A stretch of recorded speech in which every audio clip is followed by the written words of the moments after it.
Hi అండి, welcome back to our channel Chandu J vlogs. Long video పెట్టి చాలా days అయిందండి. ఎందుకంటే మా పాపని స్కూల్లో జాయిన్ చేశాం కాబట్టి కొంచెం టైం అనేది సెట్ అవ్వట్లేదు. వీడియోస్ తీస్తున్నా బట్ ఎడిట్ చేసి వాయిస్ ఓవర్ ఇవ్వడానికి కొంచెం టైం అనేది సెట్ అవ్వట్లేదు. నేను ఈరోజు మంచి రెసిపీతో వచ్చేసానండి. అది కర్ణాటక స్పెషల్ బిస్మిల్లాబాద్.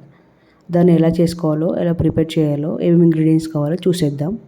నేను ఇక్కడ వచ్చేసి 1 గ్లాస్ ఆఫ్ రైస్కి హాఫ్ గ్లాస్ ఆఫ్ దాల్ తీసుకొని నీట్గా 2 టైమ్స్ వాష్ చేసుకొని ఒక 10 నిమిషాలు నానబెట్టుకొని పక్కకు పెట్టుకోండి.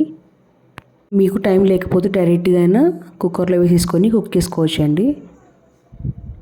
నానబెట్టుకోవడం వల్ల మనకు రైస్ అనేది త్వరగా కుక్ అయిపోతుంది. ఒక 10 మినిట్స్ నానబెట్టుకోండి. ఇప్పుడు నెక్స్ట్ ప్రాసెస్ వచ్చేసి చిన్న నిమ్మకాయ సైజ్ అంతా చింతపండు వేసేసి నానబెట్టుకోండి. ఇప్పుడు బిస్మిల్లాబాద్కి పౌడర్ రెడీ చేసుకుందామండి. ఇవన్నీ ఇంగ్రీడియంట్స్: మిరియాలు, జీలకర్ర, మినపప్పు, మెంతులు, ధనియాలు, శనగపప్పు, 3 నుంచి 4 లవంగం, చెక్క, కొంచెం మిరియాలండి. ఇవన్నీ లో ఫ్లేమ్లో మనం ఫ్రై చేసుకొని పక్కకు పెట్టేసుకుందామండి. బిస్మిల్లాబాద్ కర్ణాటక స్పెషల్ అండి. ఇది వేడిగా ఉన్నప్పుడు తింటేనే టేస్ట్ అనేది చాలా బాగుంటుంది. చల్లారాక అంతగా తినాలనిపించదు మనకు. ఇవి ఫ్రై అయ్యాక కొంచెం ఎండు కొబ్బరి 5 నుంచి 6 డ్రై చిల్లీస్ వేసుకొని కొంచెం కరివేపాకు వేసుకొని అవి కూడా లో ఫ్లేమ్లో ఫ్రై చేసుకోండి. చల్లారాక మనం మిక్స్ పట్టేసుకుందాం. ఇప్పుడు బిస్మిల్లాబాద్కి కావాల్సిన వెజిటేబుల్స్ ఇవి మెయిన్ ఇంగ్రీడియంట్స్ అన్నమాట. మీకు కావాల్సింటే వేరే కూడా వేసుకోవచ్చు, ములక్కాడ వేరే కూడా వేసుకోవచ్చు. ఇవన్నీ నీట్గా వాష్ చేసుకొని కట్ చేసుకొని పక్కకు పెట్టేసుకుందాం. మీకు ఇష్టమైన వెజిటేబుల్స్ ఎక్కువగా వేసుకొని చేసుకోవచ్చు అండి, చాలా టేస్టీగా ఉంటుంది. ఇవే కాకుండా మనకు ములక్కాడ, రాడిష్ అవి కూడా వేసుకోవచ్చు. ఇవన్నీ వెజిటేబుల్స్ అన్ని కట్ చేసుకుని పక్కకు పెట్టేసుకున్నాక మనకు ఇంగ్రీడియంట్స్ అన్నీ చల్లారాయండి. బిస్మిల్లాబాద్ పౌడర్ మిక్సీ పట్టేసుకొని పక్కకు పెట్టేసుకొని ఫైన్ పేస్ట్గా. బయట దొరికే బిస్మిల్లాబాద్ పౌడర్స్ కూడా వాడచ్చు. మనం ఇంట్లో న్యాచురల్గా చేసుకోవడం వల్ల టేస్ట్ అనేది ఇంకా చాలా బాగుంటుందండి. చూడండి, చక్కగా ఫైన్ పౌడర్ అయిపోయింది. ఇప్పుడు ఈ పౌడర్ పక్కకు పెట్టేసుకొని నెక్స్ట్ ప్రాసెస్ ఏంటో చూద్దాం. రైస్ అండ్ దాల్ చక్కగా సోక్ అయిందండి. ఇప్పుడు ప్రెషర్ కుక్కర్లో వేసేసుకొని 1 glass of rice and half glass of dal తీసుకున్నా కదా, నేను ఇప్పుడు దీనిలోకి 6 గ్లాసెస్ ఆఫ్ వాటర్ వేసేసుకొని కొంచెం టర్మరిక్, కొంచెం సాల్ట్ వేసేసుకొని 6 విజిల్స్ వచ్చాక టర్న్ ఆఫ్ చేయండి గ్యాస్. ఎందుకంటే బిస్మిల్లాబాద్కి రైస్ అనేది చాలా మెత్తగా ఉండాలి కాబట్టి 6 విజిల్స్ వచ్చాక గ్యాస్ ఆఫ్ చేయండి.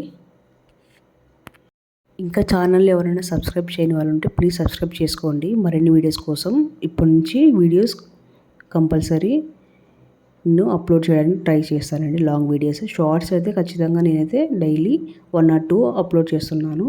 లాంగ్ వీడియోసే కొంచెం టైం సెట్ అవ్వక పెట్టట్లేదండి. చూడండి, 6 విజిల్స్ తర్వాత చూడండి రైస్ చక్కగా మనకు కుక్ అయిపోయింది. ఇప్పుడు పక్కకు పెట్టేసుకొని నెక్స్ట్ ప్రాసెస్ ఏంటో చూద్దాం. మనము వెజిటేబుల్స్ అన్నీ కట్ చేసి పెట్టుకున్నాం కదా, ఇప్పుడు ఈ వెజిటేబుల్స్ అన్నీ 70% బాయిల్ చేసుకుందాం. ఇప్పుడు తగినంత వాటర్ వేసేసుకొని సాల్ట్ వేసేసుకొని 70% లో టు హై ఫ్లేమ్లో కుక్ చేసుకోండి. బిస్మిల్లాబాద్లో different types of varieties of vegetables add చేసాం కాబట్టి కొంచెం కలర్ఫుల్గా చాలా బాగుంటుంది. కూల్ వెదర్లో ఇలా బిస్మిల్లాబాద్ చేసుకుని తింటే ఆ క్లైమేట్కి చాలా హ్యాపీగా ఫ్యామిలీ మొత్తం ఎంజాయ్ చేసి తింటారు, చాలా బాగుంటుంది.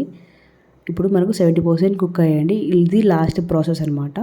స్టవ్ ఆన్ చేసి ప్యాన్ పెట్టేసుకొని 2 to 3 table spoon of oil వేసుకొని 2 టేబుల్ స్పూన్ ఆఫ్ గీ వేసుకొని ఇందులోకి కొంచెం జీలకర్ర, ఆవాలు, జీడిపప్పు, పల్లీలు వేసుకోండి. జీడిపప్పు, పల్లీలు వేసుకోవడం వల్ల మనకు ఇంకా టేస్టీ ఉంటుంది అనమాట. కట్ చేసి పెట్టుకుని ఆనియన్స్ వేసుకొని, చిల్లీస్, కొంచెం కరివేపాకు వేసుకొని కుక్ చేసుకోండి. కొంచెం ఎండుమిర్చి వేసుకొని కుక్ చేసుకొని ఇప్పుడు మనం బాయిల్ చేసి పెట్టుకున్నాం కదా వెజిటేబుల్స్, వాటర్తో పాటు వేసేసుకొని చక్కగా కుక్ చేసుకోండి ఒక 1 to 2 minutes. చింతపండు రసం కూడా యాడ్ చేసుకొని ఆ చింతపండు రసం అంతా వెజిటేబుల్స్ పట్టేగా 2 to 3 minutes కుక్ చేసుకోండి. మనం మిక్స్ పట్టేసుకొని బిస్మిల్లాబాద్ పౌడర్ని 3 to 4 టేబుల్ స్పూన్ పౌడర్ వేసేసుకోండి. ఇక్కడే మనము సాల్ట్ అడ్జస్ట్ చేసుకోండి. 1 to 2 table spoon of chilli powder వేసుకొని కుక్ చేసుకోండి. తగినంత వాటర్ ఇక్కడే యాడ్ చేసేసుకోండి. ఎందుకంటే మనం మధ్యలో వాటర్ పోయడానికి పాసిబుల్ కాదు. మనం కొంచెం ఫ్రోజన్ బఠానీ వేసేసుకొని సాల్ట్ వేసేసుకొని కుక్ చేసేసుకోండి లో ఫ్లేమ్లో. మీకు వాటర్ కావాలంటే ఇప్పుడే యాడ్ చేసేసుకోండి తగినంత వాటర్. కొంచెం బెల్లం ముక్క వేసుకోవడం వల్ల టేస్ట్ అనేది ఇంకా బాగుంటుంది. తర్వాత నెక్స్ట్ మనము బాయిల్ చేసి పెట్టుకున్న కుక్ చేసుకున్న రైస్ అంతా యాడ్ చేసేసుకొని చక్కగా 5 to 7 minutes లో ఫ్లేమ్లో కుక్ చేసేసుకోండి. కుక్ చేసుకోవడం వల్ల ఆ వెజిటేబుల్స్ అన్నీ చక్కగా మసాలా అంతా పట్టేసి చాలా బాగుంటుంది టేస్ట్. లాస్ట్కి కొంచెం కుక్ అయ్యాక లెమన్ యాడ్ చేసేసుకొని సర్వింగ్ ప్లేట్లో సర్వ్ చేసేసుకొని ఎంజాయ్ చేయండి. టేస్ట్ మాత్రం నెక్స్ట్ లెవెల్ ఉంటుంది. లాస్ట్ కొంచెం కొత్తిమీర. మెయిన్ టాపింగ్ వచ్చేసి బూందీ అండి. ఈ బూందీ వేసుకోవడం వల్ల బిస్మిల్లాబాద్ ఇంకా కలర్ఫుల్గా టేస్టీగా మారుతుందన్నమాట. చూడండి బూందీ వేసాక ఎంత కలర్ఫుల్గా ఉందో చూడడానికి. ఈ వీడియో మీకు నచ్చింది అనుకుంటున్నాను. ఒకవేళ వీడియో నచ్చితే ప్లీజ్ లైక్ చేయండి, ఫాలో చేయండి, సబ్స్క్రైబ్ చేయండి మరిన్ని వీడియోస్ కోసం. ఇంకెందుకు ఆలస్యం, వేడిగా ఉన్నప్పుడే ఒక పట్టేయండి బిస్మిల్లాబాద్ని. అంత టేస్టీగా ఉంటుంది. మళ్ళీ మళ్ళీ చేసుకొని తింటారనమాట. వేడిగా ఉన్నప్పుడే తినేయండి. గుర్తుపెట్టుకోండి, వేడిగా ఉన్నప్పుడు తింటేనే చాలా హ్యాపీ ఫీలింగ్ అనేది వస్తుందన్నమాట. ఈ వీడియో మీకు నచ్చితే ప్లీజ్ తెలుసు కదా, subscribe for more updates. Thank you for watching.